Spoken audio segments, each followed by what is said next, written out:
Baseball has given us heroes whose names echo through time: Ruth, DiMaggio, Mantle. Yet for those who bleed Yankee blue, no name carries more weight, more heartbreak, and more reverence than Thurman Munson. He was not the flashiest nor the loudest, but he was the heartbeat of a dynasty. The mustache, the grit, the way he crouched behind the plate as if guarding a fortress. These were not just images, they were symbols of a man who played with relentless purpose. In the 1970s Bronx, amid chaos and pressure, Munson became more than a catcher. He became a captain. He became the anchor. But greatness often comes with a cruel cost. And so we must ask, what makes a man's legacy endure beyond the numbers, beyond the years? Why does the name Thurman Munson still stir emotion in the hearts of Yankee fans more than 4 decades later? Childhood roots in Canton, Ohio. Canton, Ohio, was a city of steel and smoke, where survival depended on hard work and humility. Thurman Munson grew up in that world, the youngest son of a truck driver who worked endless shifts to keep food on the table. His childhood was not gilded with privilege. Instead, it was marked by the kind of quiet struggles that shape character: the long hours his father spent away, the resilience his mother carried, the sense that nothing would ever come easily. On sandlots carved between rows of modest homes, young Thurman honed his craft with the same intensity his father put into every mile on the road. Baseball was more than a pastime. It was escape, identity, and purpose. Neighbors remembered his competitiveness even then, refusing to quit after hours of pickup games under fading streetlights. This working-class foundation imprinted itself into his style of play: hard-nosed, unpretentious, and utterly relentless. He wasn't destined to be glamorous. He was destined to embody grit. Discovery of a leader. From Kent State to the Yankees. At Kent State University, Munson's gifts became undeniable. He was a 3-sport athlete, but behind the plate he found his true calling. His batting average soared over 400, and his presence commanded attention. Scouts noted the cannon arm, the reflexes that turned wild pitches into routine outs, and the uncanny ability to read hitters as though he already knew their decisions before they swung. Yankee scout Gene Woodling famously described him as a franchise cornerstone in the making. Yet it wasn't only physical skill that set him apart. Munson carried himself with a restless fire, once hurling his mask into the stands after an argument with an umpire, a gesture reckless in the moment but revealing of a will that refused to accept defeat. When the Yankees selected him 4th overall in the 1968 draft, they weren't gambling on numbers. They were investing in a mentality, a leader who could embody New York's blue-collar soul. Breaking through, Rookie of the Year and early impact. The Yankees of the late 1960s were far removed from the dynasty years. Stadium seats were empty, banners collected dust, and the aura of invincibility had faded. Into that void stepped Munson, who debuted in 1969 and immediately began to change the team's chemistry. In his first full season, 1970, he hit .302 with 16 home runs and 53 RBIs, earning the American League Rookie of the Year award. But statistics only told part of the story. What teammates remembered most was the way he showed up every day like a construction worker clocking in, helmet smudged, uniform dirty, attitude uncompromising. He brought back the toughness the Yankees had been missing, a toughness reminiscent of Yogi Berra, but carried with an edge uniquely his own. Fans embraced him not as a star, but as a worker, someone who mirrored the resilience of the city itself. Munson's arrival signaled that the Yankees' long wait for a new identity was finally ending. Building a champion, the rise of the captain. By the early 1970s, Munson had grown from promising rookie to undeniable leader. His ability to manage pitches was extraordinary. He seemed to think 3 pitches ahead, guiding future Hall of Famers like Catfish Hunter with a calm authority.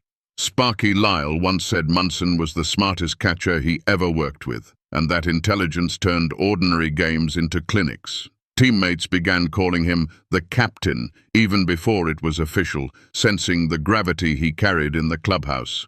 His leadership wasn't loud, but it was absolute. In 1973, he hit .301 with 20 home runs and 74 RBIs, anchoring a team that was slowly clawing back toward contention. What made him different was not only his production, but his capacity to elevate everyone around him. Under his watch, the Yankees began to resemble the powerhouse of old, not just in talent, but in spirit. Munson was not merely wearing pinstripes. He was stitching pride back into them, brick by brick, inning by inning, until the Yankees once again believed they could be champions. Peak glory. The Dynasty years, 1976 to 1978. The mid-1970s marked the resurrection of the Yankees, and at the center of that revival was Thurman Munson. The 1976 season stands as a defining point in his career, when he not only captured the American League MVP, but also carried New York to its first pennant in over a decade. Hitting .302 with 17 home runs and 105 RBIs, Munson wasn't simply producing, he was producing in the moments that mattered most. In the World Series that year against the Cincinnati Reds' Big Red Machine, he batted an astonishing .529, proving that when the spotlight was brightest, his bat and his presence shone even brighter. Though the Yankees lost that series, it was Munson who emerged as the face of their rebirth, the signal that New York baseball was once again a force. The following year, 1977, brought even more pressure and greater challenges. Reggie Jackson arrived, bringing power, fame, and ego into a clubhouse already defined by Munson's quiet command. Tension between Jackson and manager Billy Martin exploded often, but through it all, Munson remained the steady hand, the glue that kept the clubhouse from unraveling. He was the one players looked to for stability, the one who calmed egos and directed focus back to winning. That October, while Jackson's 3 home runs in Game 6 became legend, Munson's consistency throughout the series, hitting .320, calling masterful games behind the plate, and guiding pitchers with surgical precision, was just as essential to the Yankees' championship. In 1978, despite knees battered from years of crouching behind the plate, Munson continued to carry his team. His 297 average and 71 RBIs in just 110 games reflected a player who, even diminished physically, remained indispensable. That season produced one of baseball's most memorable comebacks, as the Yankees erased a 14-game deficit to the Boston Red Sox. Munson's leadership was not measured in highlight reels, but in the steady, unshakable confidence he instilled. In the postseason, he again delivered, hitting .320 in the World Series as the Yankees captured their 2nd consecutive title. At just 31, Munson had etched his place not only as one of the greatest catchers in Yankees history, but as the very essence of what it meant to be a captain. The human cost, injuries, pressure, and the toll of catching behind the triumphs lay the toll of sacrifice. Catching is perhaps the most punishing position in baseball, demanding endurance, mental sharpness, and a body that withstands daily abuse. For Munson, the price was steep. By the late 1970s, his knees were deteriorating rapidly, his body worn down from years of squatting, blocking pitches, and absorbing collisions at the plate. Pain was constant, yet he continued to play through it with a stoicism that epitomized his character. Teammates would later recall how Munson never complained, even when climbing stairs became a visible struggle. Beyond the physical toll, there was immense pressure. New York demanded results, and the Yankees of the 1970s were never free of turmoil.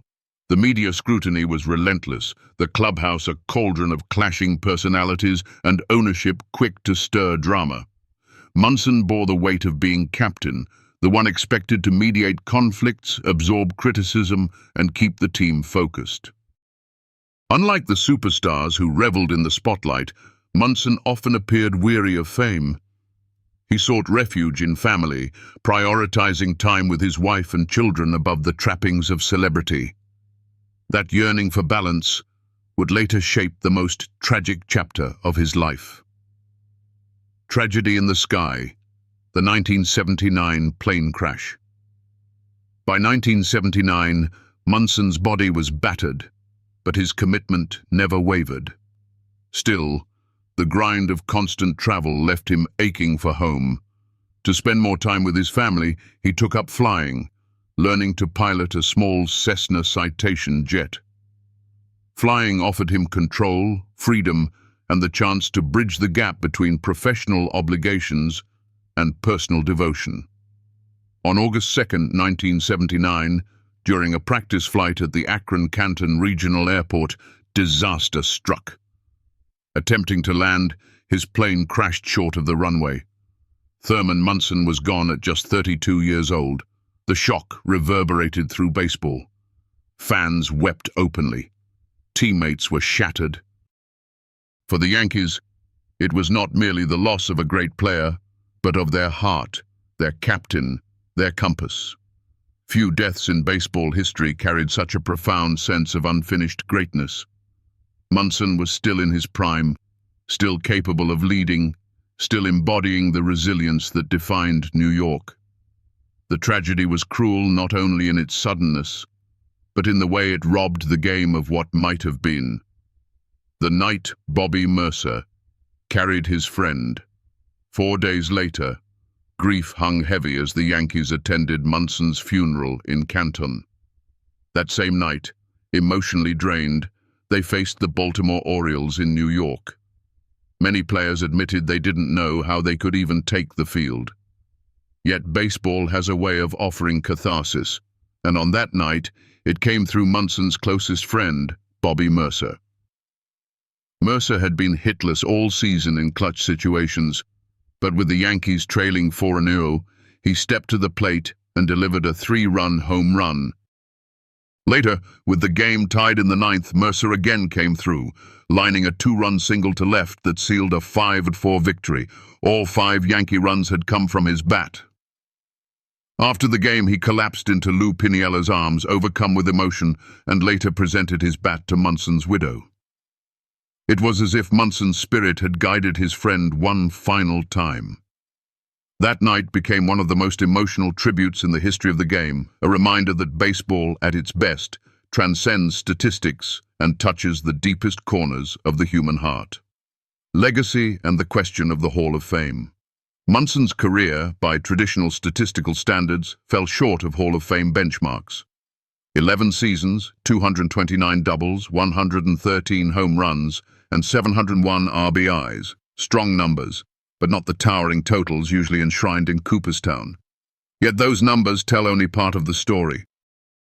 From 1975 to 1977, Munson was as dominant as any catcher in the game, averaging .308 with 95 RBIs per season, while guiding the Yankees to 3 straight pennants.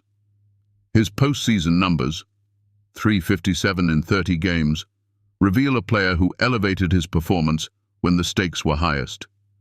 What set Munson apart was leadership. He was the first Yankee named captain since Lou Gehrig, chosen not merely for production, but for character. He commanded respect, lifted teammates, and stabilized a franchise in constant turmoil. Comparisons with Johnny Bench or Carlton Fisk often surface, and while those men compiled longer resumes, Munson's peak and his intangible value made him every bit their equal in influence. The Hall of Fame remains a painful debate. Supporters argue that his shortened career should not obscure his impact. Detractors point to the statistical gaps. What cannot be disputed is the reverence he commands among fans and players alike. His locker at Yankee Stadium stood untouched for years, a silent monument to a captain whose absence could never be filled. What Thurman Munson teaches us today, decades after his passing, Munson's story continues to resonate. He embodied lessons that transcend baseball. First, leadership is not about noise, but about presence. He never sought the spotlight, yet when he spoke, others listened, and when he acted, others followed. Second, greatness is measured not only in numbers, but in resilience, the ability to perform when battered, to deliver when counted out, to rise when the moment demands. Third, his devotion to family reminds us that even the strongest are human, seeking balance between work and love, between duty and personal connection. For today's players and fans, Munson remains a mirror. In him, we see the virtues of humility, toughness, and authenticity. He was flawed, fiery, sometimes stubborn, yet undeniably real. That authenticity is why his legacy endures. He represents not the myth of perfection, but the truth of perseverance.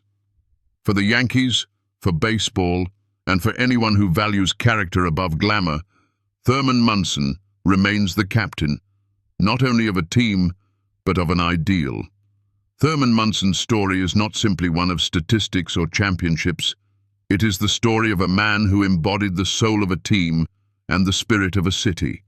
He played with the grit of his Ohio roots, carried the weight of New York on his shoulders, and led with a quiet strength that made everyone around him better.